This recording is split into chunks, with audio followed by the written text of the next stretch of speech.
Salamat sir, salamat ma'am sa inyong mga pag-amuma sa among mga estudyante. Siyempre, kung unsa among naabot karong panahona tungod na sa inyong mga pagpaningkamot sa pagtudlo aron mulambo ang among kinaadman. So daghang salamat. God bless you, Kalingaw.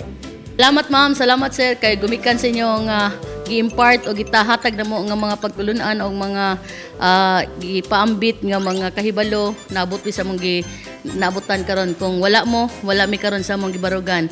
Kung wala mo, wala raw na kawisranan. Thank you also to Ma'am Pemary Dumabok ug sa akong mama nga may una na akong maestra.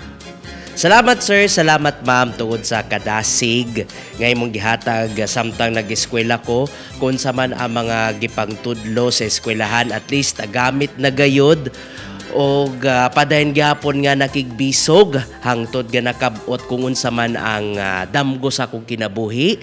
Maong salamat ma'am, salamat sir sa inspirasyon. Salamat sir, salamat ma'am. Di gyud ko maabot ani kung wala pa mo. Salamat kay sa inyong mga sakripisyo ug sa inyong pagtabang nako niadtong nag-eskwela pa ko.